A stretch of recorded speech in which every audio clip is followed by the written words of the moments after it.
O que se passa quando o mundo, obcecado por manchetes apocalípticas, guerras e rumores de guerras, ignora deliberadamente o único manual que contém a verdadeira sequência de eventos finais? Enquanto os olhos estão vidrados em telas procurando respostas em analistas e especialistas, uma profecia milenar, clara e meticulosa, permanece aberta, mas não lida, citada, mas não compreendida. Este vídeo não é mais uma especulação sensacionalista sobre o fim dos tempos, é um convite para fechar as notícias e abrir as Escrituras, onde o próprio Cristo delineou com precisão cirúrgica o sinal definitivo de sua volta. Ao longo desta jornada, vamos desvendar 7 pilares proféticos, retirados diretamente do texto sagrado, que convergem para um único evento catalisador: o sinal mestre que Jesus ordenou que observássemos. Esqueça teorias da conspiração e pânico global. A realidade, revelada há 2000 anos, é mais profunda, mais lógica e mais iminente do que qualquer manchete. Prepare-se para uma análise que vai desde a parábola da figueira até o abominável da desolação, passando pelo evangelho pregado a todas as nações e o misterioso tempo dos gentios. A cada parágrafo, um véu será removido. Você está pronto para ver o que todos ignoram? Introdução e contextualização. Para embarcar nesta investigação séria, é imperativo abandonar preconceitos e noções populares. O discurso de Jesus no Monte das Oliveiras, registrado em Mateus 24, Marcos 13 e Lucas 21, é a pedra angular de toda a escatologia bíblica. Ali, seus discípulos fizeram 2 perguntas interligadas. Quando sucederão estas coisas? A destruição do templo. E qual será o sinal da tua vinda e da consumação do século? A resposta do mestre é uma tapeçaria complexa que mescla eventos do primeiro século, a queda de Jerusalém em 70 DC, e os sinais que precederão seu retorno final. A chave hermenêutica é discernir o duplo cumprimento. Muitos, ao lerem este capítulo, cometem o erro de aplicar tudo ao passado ou de espiritualizar cada detalhe. Nosso método será o da literalidade, onde a linguagem permite, e da consistência com o restante da revelação profética. Jesus inicia alertando sobre enganadores, guerras, fomes, pestes e terremotos, chamando estes de princípio das dores. São dores de parto que aumentam em frequência e intensidade, mas não são o sinal definitivo. Eles marcam a era da Igreja, um período de sofrimento e perseverança. Portanto, o primeiro passo é entender que a ocorrência destes fenômenos não é novidade. Eles têm acompanhado a história humana. A verdadeira questão é: o que transforma este princípio no parto em si? O que constitui a contração final, inconfundível, que anuncia o nascimento de uma nova era? É aqui que nossa busca pelos 7 temas ganha relevância crítica, pois eles nos levam do genérico ao específico, do comum ao singular. A parábola da figueira e a geração. Jesus concluiu seu discurso profético com uma parábola simples, mas de implicações monumentais. Aprendei, pois, a parábola da figueira. Quando já os seus ramos se tornam tenros e brotam folhas, sabeis que está próximo o verão. Igualmente, quando virdes todas estas coisas, sabei que ele está próximo às portas. Em verdade vos digo que não passará esta geração sem que todas estas coisas aconteçam. Mateus 24, 32 a 34. A figueira é um símbolo recorrente da nação de Israel nas Escrituras.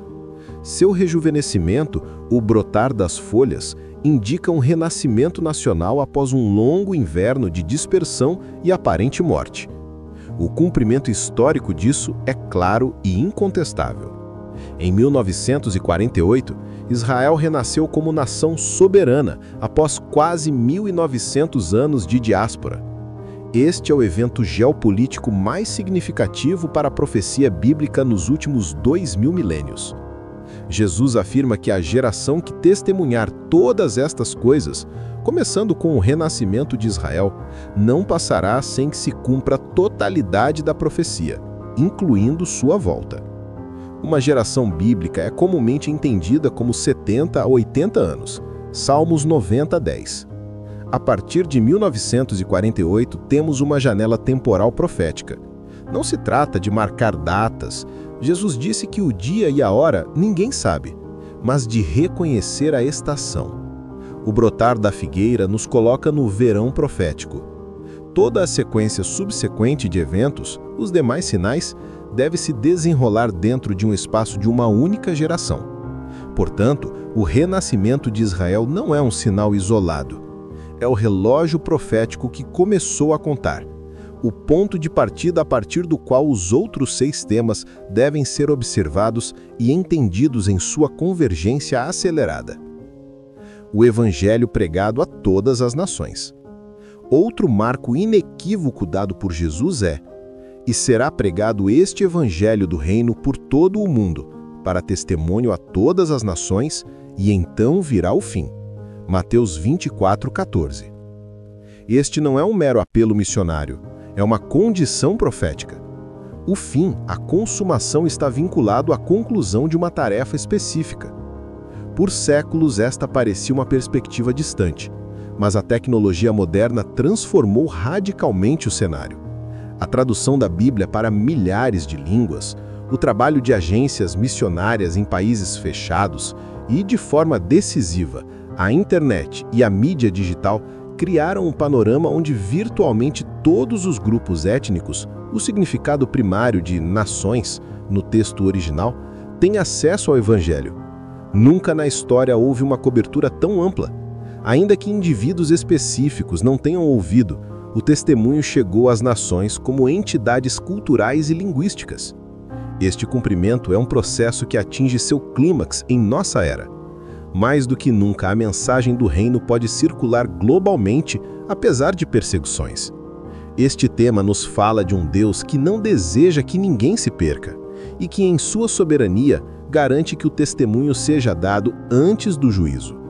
A conclusão desta pregação global não é um evento silencioso, mas o preenchimento de um requisito divino. Quando a última peça deste quebra-cabeça missionário se encaixar, uma barreira profética será removida.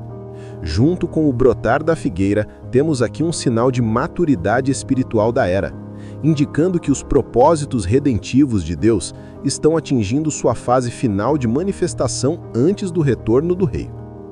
A apostasia e o engano religioso. Paulo, em sua segunda carta aos Tessalonicenses, revela um terrível acontecimento que precede o dia do Senhor. Primeiro, tem que vir a apostasia. 2 Tessalonicenses 2:3. A apostasia, do grego apostasia, afastamento, abandono, não é mera descrença do mundo, mas um grande afastamento da fé genuína na esfera nominalmente cristã, é um esfriamento do amor, uma substituição da verdade por fábulas, uma rejeição da sã doutrina em favor de ensinos que coçam os ouvidos. Nosso tempo testemunha isso de forma avassaladora. Igrejas que negam a divindade de Cristo, a autoridade das Escrituras, o pecado e a necessidade de redenção. É um cristianismo adaptado ao espírito da era, sem cruz, sem arrependimento, centrado no homem. Paralelamente, Jesus alertou: levantar-se-ão muitos falsos cristos e falsos profetas, e farão grandes sinais e prodígios para enganar, se possível, os próprios eleitos. Mateus 24:24. O engano religioso atinge uma escala e uma sofisticação sem precedentes. Seitas, cultos, movimentos da nova era e até figuras dentro da igreja professa operam com um poder enganador que seduz multidões. Esta apostasia cria o cenário espiritual perfeito para a recepção da última grande figura do engano, o Anticristo. A apostasia prepara o terreno, esvaziando as pessoas da verdade para que aceitem a mentira. Portanto, este sinal não é apenas uma decadência moral generalizada, mas uma crise doutrinária específica e um engano sobrenatural fraudulento. É a grande deserção da fé histórica que pavimenta a estrada para a manifestação do homem da iniquidade. Observar este fenômeno crescente é crucial para entender a proximidade dos eventos finais. A instabilidade geopolítica e o cenário de guerras. Jesus declarou que ouvireis falar de guerras e rumores de guerras, e que nação se levantará contra nação e reino contra reino.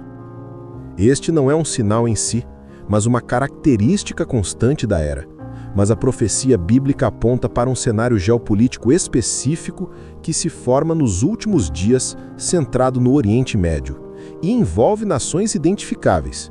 Profecias de Ezequiel 38 e 39, por exemplo, falam de uma coalizão liderada por Gog, da terra de Magog, geralmente associada à Rússia, com nações como Pérsia, Irã, Cush, Sudão, Etiópia e outras marchando contra uma Israel restaurada e próspera. Esta invasão é detida por uma intervenção sobrenatural direta de Deus. O cenário atual é uma fotografia vívida desse alinhamento. A parceria militar Rússia-Irã, a instabilidade no norte da África e o constante estado de tensão ao redor de Israel. Além disso, o Salmo 83 e outras passagens sugerem conflitos com os vizinhos imediatos de Israel. A atual instabilidade global, o ressurgimento de impérios expansionistas e o foco incessante das nações sobre Jerusalém, Zacarias 12:3, são como peças de um tabuleiro se movendo para uma configuração predita há séculos. O rumor de guerras, hoje, tem um endereço claro: a nação da figueira. A convergência de tensões econômicas, religiosas e militares naquela pequena faixa de terra é um indício poderoso de que o palco está sendo montado para os conflitos escatológicos decisivos. A geopolítica não é o guia final, mas quando ela se alinha com a profecia, torna-se um espelho da palavra. O tempo dos gentios e o controle de Jerusalém. Em Lucas 21:24, Jesus faz uma declaração crucial. Jerusalém será pisada pelos gentios até que os tempos dos gentios se completem. O tempo dos gentios refere-se ao período da dominação não judaica sobre Jerusalém, que começou com Nabucodonosor e continuou através dos impérios persa, grego, romano, árabe, cruzado, mameluco, otomano e britânico. A parte profética está na frase "até que". Ela implica um fim. Em 1967, durante a Guerra dos 6 Dias, Israel capturou a parte oriental de Jerusalém, incluindo a Cidade Velha e o Monte do Templo, reunificando a cidade sob soberania judaica pela primeira vez em mais de 2000 anos. Para muitos estudiosos da profecia, este foi um evento de significado colossal. O relógio do tempo dos gentios entrou em sua fase final. No entanto, a pisadura continua de outras formas. O Monte do Templo permanece sob a administração islâmica. O Domo da Rocha e a Mesquita de Al-Aqsa estão lá. E a soberania de Israel sobre toda Jerusalém não é reconhecida pela maioria das nações, sob constante pressão internacional. A profecia sugere que esta situação de disputa e contenda sobre Jerusalém é um sinal em si. Zacarias prevê que Jerusalém se tornará uma pedra pesada para todos os povos. Zacarias 12:3. A obsessão global com o status de Jerusalém, as resoluções da ONU e as tentativas de divisão da cidade são o cumprimento em tempo real desta palavra. A conclusão plena do tempo dos gentios talvez só ocorra com o estabelecimento do domínio messiânico, mas o fato de Jerusalém estar novamente nas mãos do povo judeu, ainda que contestada, é um sinal claro de que o relógio profético está adiantado. Este é talvez o sinal mais específico e crítico de todos. Jesus o chama de abominação da desolação de que falou o profeta Daniel, no lugar santo, Mateus 24:15. Refere-se a Daniel 9:27, 11:31 e 12:11. Historicamente, houve um cumprimento no século II a.C., quando o rei Seleucida Antíoco Epifanes profanou o templo erguendo um altar a Zeus e sacrificando um porco. Jesus, porém, fala de um cumprimento futuro. A abominação é algo ou alguém que causa horror e profanação, instalando-se no lugar santo. Para que isso aconteça, Um templo judeu precisa existir em Jerusalém. Atualmente não há templo, mas há um movimento religioso e político ativo em Israel que anseia por reconstruí-lo. Os preparativos são avançados. Objetos sacros foram confeccionados, o sacerdócio levítico é treinado e os planos arquitetônicos estão prontos. A profecia indica que um futuro governante, o Anticristo, fará uma aliança com Israel por 7 anos, a 70ª semana de Daniel, mas que na metade desse período quebrará o pacto, cessará os sacrifícios e se instalará no templo, exigindo adoração a si mesmo como Deus, segundo Tessalonicenses 2:4. Este é o ápice da blasfêmia e o gatilho para a grande tribulação, Mateus 24:21. Portanto, o sinal não é a reconstrução do templo em si, mas o evento abominável que ocorrerá dentro dele. No entanto, os movimentos contemporâneos em direção à reconstrução são indícios poderosos de que o cenário está sendo preparado. Este é um sinal que ainda está por cumprir, mas sua iminência é sugerida pela convergência de todos os outros temas. Quando ocorrer, será um marco de ponto de não retorno, um sinal claro e objetivo para os que estiverem atentos. O sinal do Filho do Homem no céu. Após a tribulação daqueles dias, Jesus descreve o clímax. Aparecerá no céu o sinal do Filho do Homem, e verão o Filho do Homem vindo sobre as nuvens do céu com poder e grande glória. O que é este sinal? É a própria manifestação gloriosa de Cristo. A linguagem é de visibilidade universal e inconfundível. Não é um evento secreto ou espiritualizado. É uma aparição física, gloriosa e catastrófica para os inimigos de Deus. A sequência é vital. A tribulação extrema, o escurecimento do sol e da lua, no verso 29, e então o sinal. Este evento é precedido imediatamente pelo 6º tema, a abominação, e a resposta divina à rebelião máxima da humanidade. O sinal pode ser a cruz glorificada, ou a própria pessoa de Cristo irradiando luz como um relâmpago que sai do Oriente, verso 27. Independentemente da forma específica, seu propósito é encerrar a era da graça e iniciar o julgamento e a restauração. É a consumação de todas as profecias. Os 6 temas anteriores são precursores. Este é a realidade. Observar os precursores nos permite entender a proximidade do clímax.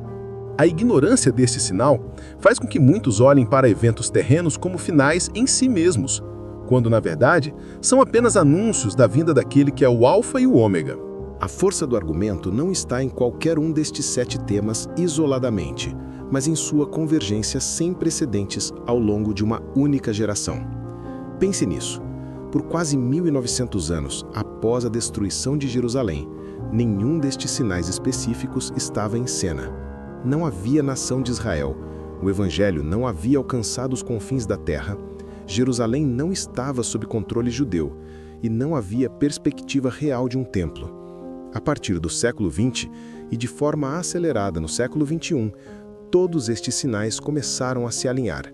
A figueira brotou, 1948, o Evangelho alcançou virtualmente todos os grupos étnicos, era digital, a apostasia e o engano religioso proliferam como praga, a geopolítica global se organiza em torno do conflito do Oriente Médio, Jerusalém está reunificada, mas disputada, 1967, movimentos para o terceiro templo ganham força e a expectativa por um líder global que resolva a crise mundial, um possível anticristo, é palpável. Esta convergência é inédita na história. É como se 7 relógios proféticos, parados por milênios, tivessem sido acionados simultaneamente.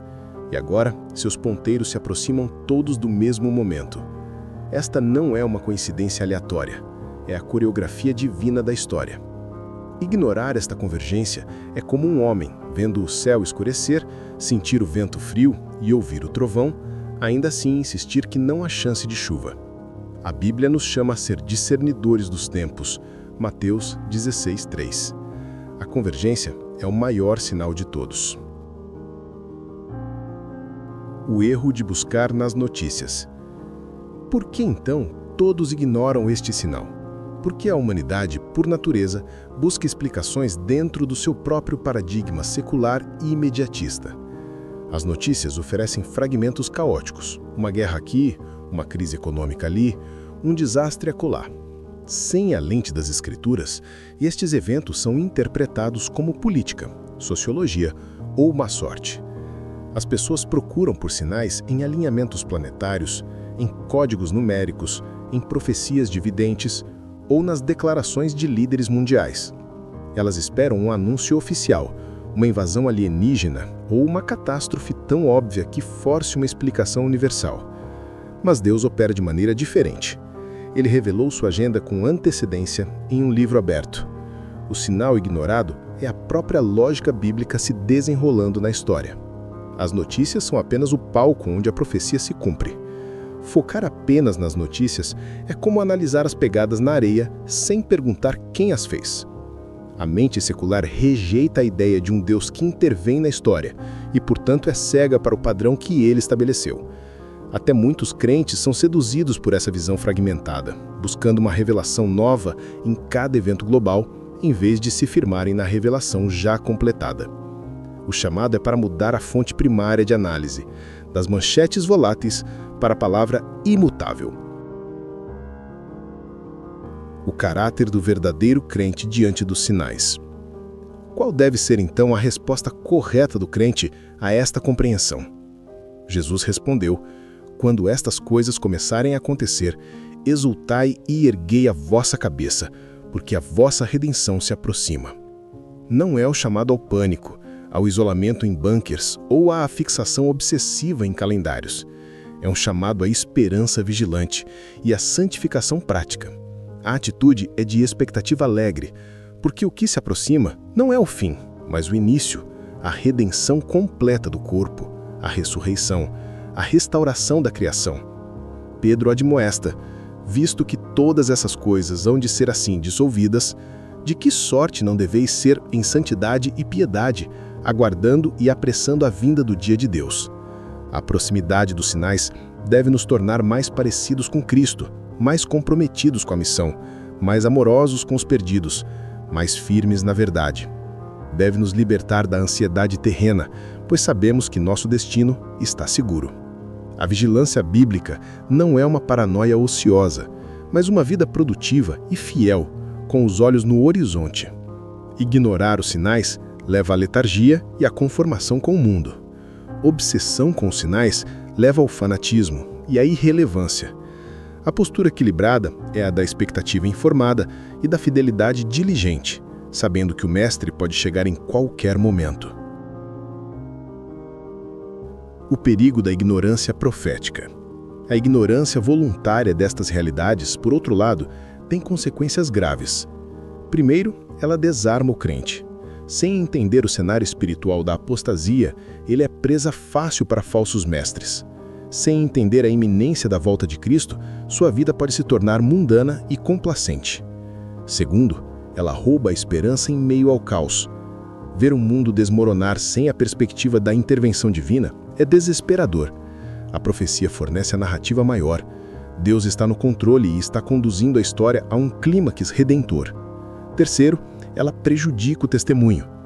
Como podemos proclamar a urgência do Evangelho se não cremos que o tempo é curto? A escatologia bíblica é um impulso missionário. Quarto, leva a interpretações erradas. Muitos atribuem a ação de Deus a eventos errados ou esperam por coisas que a Bíblia não prometeu para esta era. A ignorância gera medo onde deveria haver fé, e passividade onde deveria haver vigilância. A Bíblia diz: não ignoreis uma coisa, que um dia para o Senhor é como 1000 anos, e 1000 anos como um dia. 2 Pedro 3:8. O chamado é para o conhecimento, não para a especulação. Resposta ao ceticismo. Alguns objetam: há 2000 anos falam disso e nada. Esta é a objeção dos escarnecedores predito por Pedro. Onde está a promessa da sua vinda? Porque desde que os pais dormiram, todas as coisas permanecem como desde o princípio da criação. 2 Pedro 3:4. Esta visão ignora a natureza progressiva da revelação e do cumprimento profético. Até o século XX, os sinais não estavam convergindo. A geração que vê a figueira brotar é singular. O ceticismo também subestima a paciência de Deus, que não retarda a promessa, mas é longânimo, não querendo que ninguém se perca. 2 Pedro 3:9. Cada século de espera foi um século de graça, dando tempo para mais almas serem salvas. Agora, porém, com os relógios proféticos em movimento, o ceticismo mostra-se não como intelectualismo, mas como desobediência à ordem de vigiar. A constância das leis naturais não é argumento contra a intervenção divina. É o pano de fundo sobre o qual Deus, no momento exato, irromperá. A história não é cíclica, é linear, com um começo, um clímax e um fim. Estamos nos aproximando do clímax. O Antigo e o Novo, a unidade do testemunho profético. É crucial notar que estes 7 temas não são exclusivos do Novo Testamento. A volta do Messias em glória para julgar as nações e estabelecer seu reino é o tema unificador de toda a Escritura. Os profetas do Antigo Testamento falaram extensivamente sobre o dia do Senhor, um tempo de tribulação e subsequente restauração. As profecias sobre o renascimento de Israel, o conflito final, Ezequiel 38:39, e a glória do reino messiânico, Isaías 11, ecoam perfeitamente os ensinos de Jesus e dos apóstolos. A abominação da desolação vem diretamente de Daniel. A convergência atual dos sinais é, portanto, a confirmação viva de que a Bíblia é um único livro, com um único autor divino, revelando um único plano. O Antigo Testamento fornece os detalhes do quadro. O Novo Testamento confirma e foca o sinal central, a pessoa de Jesus Cristo. Ignorar o Antigo Testamento é perder a riqueza e a precisão da profecia. Ambos os testamentos testemunham em uníssono. Deus tem um calendário e ele está sendo seguido, com exatidão. Implicações práticas imediatas. Entender estes sinais deve transformar nossa vida hoje. Primeiro, em nossa vida pessoal. Examinar-nos. Estamos em Cristo? A esperança da sua vinda nos purifica. 1 João 3:3. Segundo, em nossas prioridades. Investir no que é eterno, a palavra de Deus e as almas dos homens. Ouro e prata serão destruídos. O fruto do nosso trabalho para o reino permanecerá. Terceiro, na família. Criar os filhos com a perspectiva do céu, ensinando-os a viver à luz da eternidade. Quarto, na igreja local, fortalecer a comunhão, encorajar uns aos outros com estas palavras, 1 Tessalonicenses 4:18, e aprofundar o ensino da verdade para combater a apostasia. Quinto, na evangelização, a urgência é real. Muitos ainda não ouviram de forma compreensível. Nosso tempo para falar é limitado. Cada dia é um dom de graça para proclamar. A escatologia não é um quebra-cabeça intelectual, é um chamado à ação santa. Os sinais apontam para um período de tribulação sem igual. Mateus 24:21. Isso poderia gerar medo. Mas para o verdadeiro crente, há uma promessa de preservação e esperança. Jesus disse: "Mas aquele que perseverar até o fim, esse será salvo." Mateus 24:13. Ao glorioso arrebatamento da igreja. 1 Tessalonicenses 4:16-17, que pode ocorrer antes da tribulação mais intensa, resgatando os crentes da hora da provação. Apocalipse 3:10. Mesmo que alguns entendam que a igreja passará por parte da tribulação, a promessa que Cristo estará conosco até a consumação dos séculos. Mateus 28:20. A tribulação não é o fim da história, é o portal do reino. O próprio sofrimento do mundo será um testemunho do juízo sobre o pecado e da necessidade do Salvador. A esperança cristã não é escapista, é vitoriosa. Sabemos quem vence. Observar os sinais nos lembra que as dores de parto precedem o nascimento. A criação geme, mas aguarda a revelação dos filhos de Deus. Romanos 8:19-22. O sinal ignorado é Cristo mesmo. No final, o sinal ignorado é a pessoa e a promessa de Jesus Cristo. O mundo ignora porque não o conhece. A igreja, às vezes, o ignora porque se distrai. Mas a realidade é clara. Ele virá. Todos os 7 temas convergem para ele. A figueira brotou para cumprir sua palavra. O evangelho é pregado para cumprir sua ordem. A apostasia nega sua verdade. A geopolítica se organiza contra seu povo. Jerusalém espera seu governo. O abominável blasfema seu nome. E então, o sinal do Filho do Homem aparecerá. Ele é o Alfa e o Ômega. O sinal não é um evento, é uma pessoa. Buscar sinais nas notícias é buscar sombras. O sinal é a substância. A pergunta muda de quando para quem. E a resposta determina tudo. Conhecê-lo é a única preparação verdadeira para a sua vinda. Apelo final. Portanto, hoje, diante desta convergência inegável, o apelo é triplo. Primeiro, para o não crente.